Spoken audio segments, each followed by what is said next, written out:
The alien fleet approached Earth with the confidence of conquerors.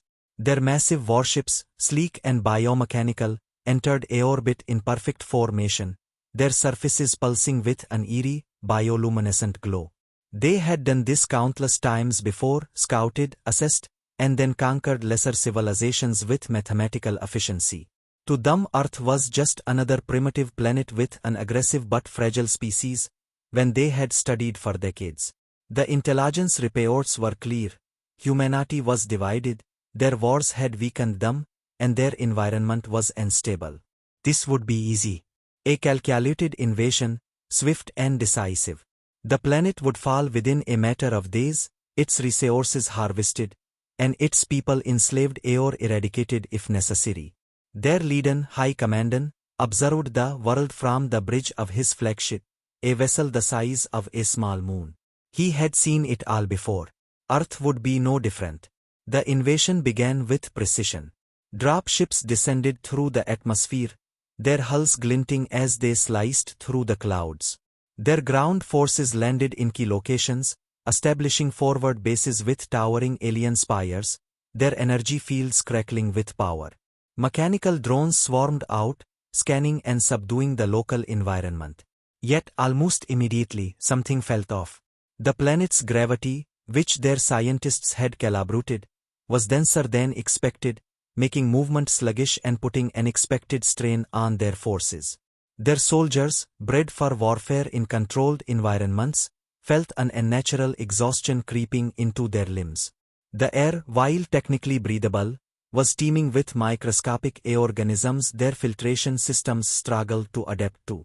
Within hours, reports came in of troops collapsing, their bodies rejecting the atmosphere itself. Some convulsed violently, their bodies inflamed with infections their immune systems couldn't comprehend. The planet was fighting them, not just its people, but the very world itself. Despite the unforeseen obstacles, they pushed forward. Their war machines rolled through the streets of major cities, scanning for resistance, prepared to wipe out any opposition. And then they encountered the humans. At first, the resistance was expected: primitive projectile weapons, pockets of disorganized fighters. The aliens had encountered similar resistance before and had always crushed it with superior technology. But then the unexpected happened. The humans fought back with a ferocity unlike anything in their recorded history. They were not scattered, panicked prey, they were predators who had been waiting for a challenge like this. The aliens watched in stunned silence as human soldiers charged straight into superior firepower, dodging plasma blasts with reckless abandon. Snipers eliminated key officers with unerring precision, using rifles that punched through the aliens' advanced armor as if it were paper. Their vehicles, which should have been outdated, were modified with makeshift but brutally effective weapons, tearing through alien ranks with terrifying efficiency. Worse still, it wasn't just the military. Civilians fought too. They set traps in the streets, turning entire cities into death traps. They used fire, explosives, and even their own bodies to stop the invasion. The aliens intercepted their transmissions, expecting to hear fear and desperation. Instead, they heard laughter. Soldiers joked as they fought, cracked as they fired into enemy lines. Some even made bets on how long the aliens would last. The invaders were baffled. No species had ever reacted this way to their arrival. Most civilizations crumbled within hours, overwhelmed by the sheer force of the invasion. But humanity wasn't just resisting, they were enjoying the fight. The realization began to set in: Earth wasn't a normal planet. This wasn't a world where life had flourished easily, where its dominant species had evolved in comfort. No, this was a planet that had bred survivors. Everything on Earth was a struggle, from its chaotic weather to its unrelenting natural disasters. The animals were vicious, the diseases relentless, and the people were something else entirely. They had spent their entire existence fighting, against nature, against each other, against their own. War was not a tragedy to them, it was a constant state of being, something ingrained in their very nature. These were not prey. These were predators. The reports coming in from the ground were disturbing. Alien soldiers found their outposts overrun, not by professional armies, but by insurgents, men, women, even children, who fought without fear. It wasn't just their weapons, it was their sheer unpredictability. When captured soldier, his failing due to the toxic microbes in the air, was interrogated by a group of human fighters. Instead of killing him outright, they fed him, only to record his reaction to earth food, laughing as he gagged and convulsed from the sheer toxicity of their cuisine. Another squad, attempting to take control of a city's power grid, found themselves trapped in underground tunnels where human fighters used darkness and psychological warfare to drive them to madness before eliminating them one by one. High Commandant watched the battle reports with growing unease. His forces were supposed to be winning, yet they were being pushed back, not just by weapons, but by sheer defiance. Every time they adapted, humans changed their tactics.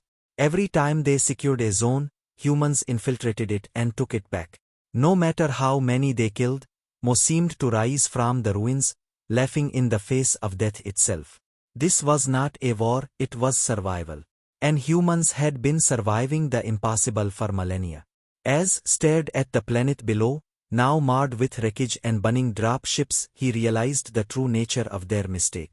They had not invaded a primitive world ripe for conquest. They had stepped into a nightmare, a living battlefield forged over centuries of war, hardship, and unbreakable will. This was not a world to be conquered. This was a death world. And humanity, the creatures they had so arrogantly dismissed, were its apex predators. The invasion had only just begun, but for the first time in long career, he felt something he had never experienced before. Fear. The first battles were meant to be decisive. The alien war doctrine was built on overwhelming force, quick victories, and absolute dominance. Their technology far surpassed anything Earth had to offer, their weapons refined through centuries of conquest. And yet here they were struggling. The war machines they had deployed were breaking down, not from direct combat, but from the very environment itself. The dust clogged their servos, the moisture corroded their circuits, and the uneven terrain disrupted their sensors. What should have been a smooth takeover had turned into a logistical nightmare. Every step forward felt like sinking into quicksand. Worse still, their enemies adapted too quickly. The humans had a terrifying ability to modify their tactics, to turn every loss into a lesson, every setback into an opportunity. The invaders had been trained to fight organized armies, disciplined and predictable. But the humans had no rulebook, no set patterns. They struck from the shadows, lured enemy patrols into death traps, and used guerrilla warfare to devastating effect. No two encounters were the same. When city fell easily, its defenses crumbling and an air-orbital bombardment, only for the next city to turn into an impenetrable maze of ambush ponds and booby traps. The humans made every battle personal. The invaders tried to counter this unpredictability with sheer firepower, razing entire districts in an effort to flush out resistance. But this only enraged the humans further. Their losses didn't weaken them, they strengthened their resolve. If a city was destroyed, survivors didn't flee in terror. They regrouped, armed themselves, and hunted down the alien patrols responsible. For every human killed, 10 more picked up weapons. Their thirst for vengeance was insatiable, and the aliens had no way to break it. These were not just soldiers fighting for survival, these were people fighting for their home, for their very right to exist. And they would not stop. High Commandant watched as report after report came in, detailing the failures of their offensives. The humans had begun scavenging their fallen technology, weapons that should have been beyond their comprehension. Plasma rifles, once exclusive to elite alien forces, were now being wielded by human insurgents, modified and in ways that defied logic. Tanks that had been disabled were being repaired with primitive human engineering, fused with parts from abandoned alien mechs to create hybrid war machines that should not have functioned, yet did. They were taking everything the invaders had and turning it against them. But the worst revelation came from their captured units. Alien soldiers who had survived engagements with humans spoke not of a mere enemy but of monsters in human skin. Stories spread among the ranks, of human fighters who continued batting despite grievous injuries, of troops who refused to retreat even when completely outnumbered, of entire battalions choosing death over surrender. Some soldiers claimed to have seen humans laughing as they fought, reveling in the chaos, turning combat into a game of survival. Morale among the alien forces was plummeting. Discipline was eroding. The invasion force now faced desertions, something unheard of in their species. There were whispers among the lower ranks that Earth was cursed, that humanity was not a species to be conquered but a force of nature itself. Dismissed such superstition, but the facts remained. They were losing. Not because their technology was insufficient, but because their minds were not prepared for a species that had evolved on the brink of extinction for millennia. Then came the final straw. A fleet of reinforcements arrived from the, bolstering the invasion force with fresh soldiers, more ships and deadlier weapons. It should have turned the tide. But instead the humans saw it as a challenge. They adapted again. Their fighters found new ways to destroy alien supply lines, cut off reinforcements, and sabotage landing zones. They took control of alien communication networks, intercepting aerodromes and rerouting misinformation. Soon, entire battalions were walking into traps, misled by their own commands. Human hackers breached encrypted systems, rewriting targeting parameters so that alien warships fired upon their own ground forces. Chaos spread. Desperation set in among the alien command structure. They tried to accelerate their plans, deploying their most devastating weapons. But the humans didn't break. They retaliated with horrifying brutality, striking deeper into enemy lines than any rational being should. They used stolen alien technology in ways that violated every safety protocol the invaders had ever developed. They rigged downed warships into massive bombs, obliterating entire invasion centers. They took prisoners, not for ransom, but to send messages. Messages written in fire, in destruction, in the complete obliteration of everything the invaders had built. Finally and understood the truth. Earth was no ordinary world. It was a crucible of war, a planet that had shaped its people through endless struggle. Humans were not just warriors, they were survivors, bred by an environment that had tried to kill them since their very inception. The aliens had made a grave miscalculation. They had thought they were the apex predators. But in reality, they had invaded the den of something far worse. The battle for Earth was no longer about conquest. It was about survival. And for the first time in history, the aliens realized they might not be the ones who survived. The war had escalated beyond anything the invaders had ever anticipated. Earth was supposed to be subdued in mere days, yet now months had passed, and the conflict had only grown fiercer. The alien forces, once confident in their technological supremacy, were now battered and broken, scattered across the planet like wounded animals. Their command structure was in shambles, their supply chains severed, and their morale. Humanity had not just resisted, they had turned the war into a nightmare, a relentless, grinding battle of attrition that the invaders were unprepared to fight. Sat in the dimly lit war chamber aboard his flagship, his uniform stained with the dirt and blood of a war gone wrong. Reports flickered before him, displaying casualty numbers that made his stomach churn. Entire divisions had been wiped out, not just by direct combat but by Earth itself. The planet refused to be conquered. Its biosphere, its weather, even its very soul seemed to reject them. The microbes in the air continued to ravage their immune systems, leaving even their strongest soldiers weakened. Their machines, designed for clean, calculated warfare, had been twisted into crude, malfunctioning wrecks by the chaotic environment. What should have been a simple planetary occupation had become a war of survival against a foe that refused to break. And the humans were something else entirely.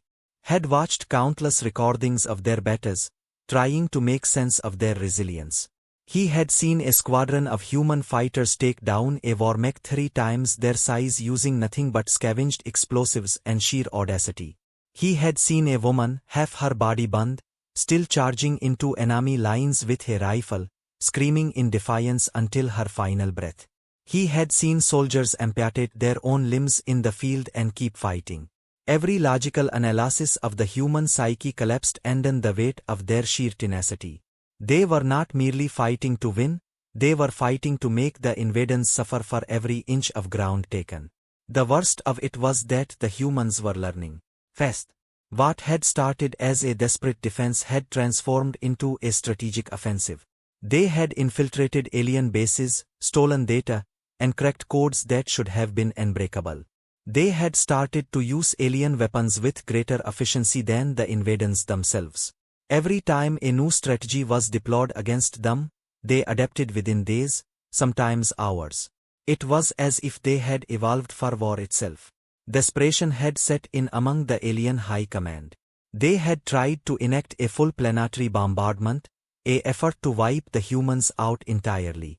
But humanity had seen it coming. They launched a counteroffensive that shattered the orbiter stations, sending massive debris spiraling into the planet's atmosphere, turning the sky into a swirling storm of fire and wreckage.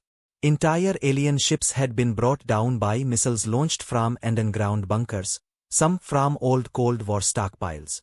Even in their final moments, human fighters left into their calms, taunting the invaders, telling them that this was just another Tuesday on Earth. The ground war had grown worse. Entire alien regiments had been abandoned, left to fend for themselves as their warships were destroyed. Those who had not been killed outright by human soldiers found themselves facing an even crueler fate, captured, paraded through the ruins of cities they had tried to conquer, subjected to a grim reminder that humanity did not forget, nor did they forgive. Some were executed live on human broadcasts, their deaths sent across the airwaves as a warning. Others were forced to fight for their survival in territories where surrender was not an option. The invaders had come expecting to break the will of an inferior species, but instead, they had found themselves at the mercy of a civilization that had spent its entire existence mastering the art of war. Knew what had to be done. There was no victory left to claim, only survival. He convened the last of his war council, the few remaining commandants who had not succumbed to despair. The decision was unanimous. They would retreat. It was the only option left. But retreat was easier said than done.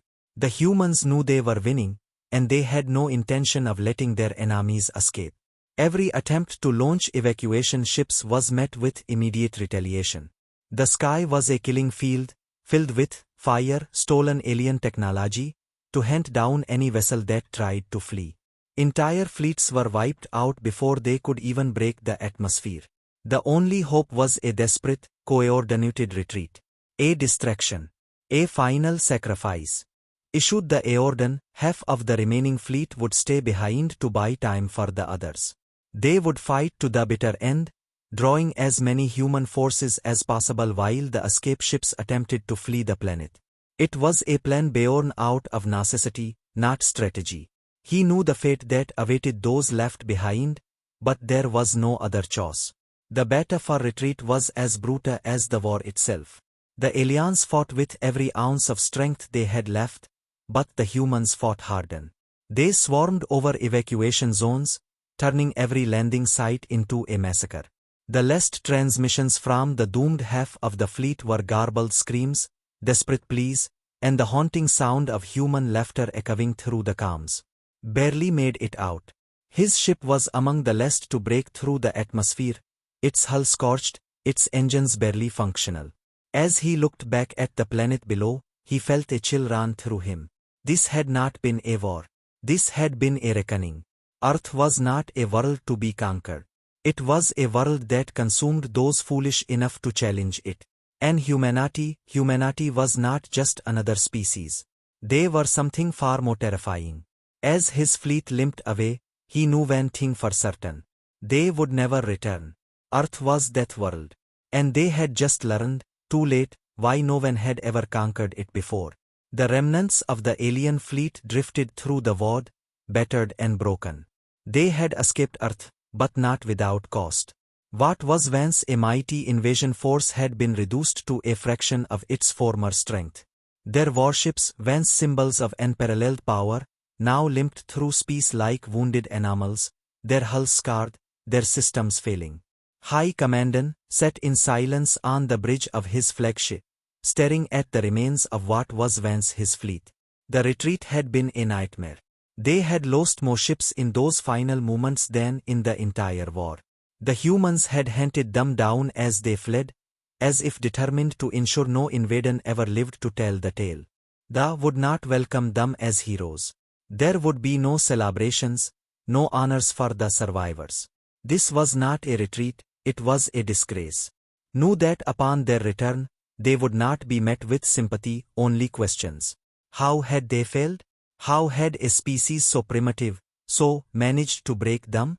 And worst of all, why had they not simply destroyed the planet when they had the chance? He had no answers, only a single, haunting realization: humanity was something far more dangerous than they had ever anticipated. Turned to the tactical reports, but they all told the same story.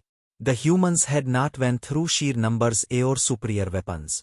They had won because they were relentless, adaptable, and utterly merciless. They had embraced the chaos of war, thrived in it, turned it into their weapon. No matter how many times the aliens had changed tactics, the humans had changed faster. No matter how overwhelming the odds, they had refused to break. It was as if war was embedded into their very existence. They did not fight for glory, for conquest, or even for survival. They fought because they refused to be dominated. The journey back to the was long, and in that time, the whispers began. Among the surviving soldiers, among the officers, even among the highest ranks of command, Earth was cursed. It was a death world in every sense. No species that entered its domain could ever hope to live unscathed. And the humans, they were not a civilization to be conquered. They were a force to be feared. The sheer brutality of their resistance had shaken the foundation of the alien empire itself. If humanity could do this with scavenged weapons, outdated technology, and sheer willpower, what would they become if given time to advance? What if instead of defending their home, they became the aggressors? Could see it in his nightmares. Humanity rising from the ashes, their technology advancing, their fleets stretching beyond their solar system.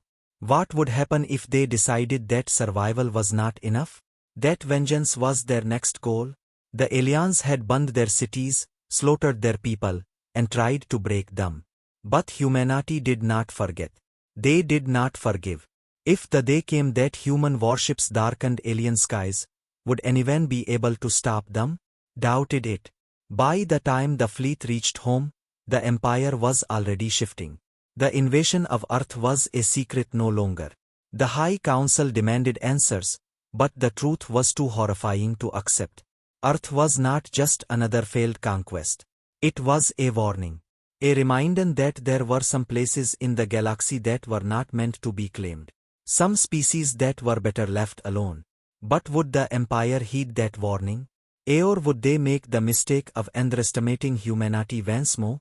No, the answer did not matter. Because whether it was in 10 years, 100, or 1,000, humanity would come. The first signs were already appearing. Probes had picked up signals, transmissions from human vessels moving beyond their solar system. They were learning, expanding, reaching for the stars with that same unbreakable determination that had driven them to fight. Had no doubt that when they, the humans, would remember the war, they would remember the invasion, and they would return the favor. The last recorded transmission from the War Council chambers was brief, spoken in a voice filled with quiet dread. Prepare the defenses. They will come for us. And across the empire, the stars seemed just a little dimmer, as if the universe itself had begun to fear what was rising from the ashes of Earth.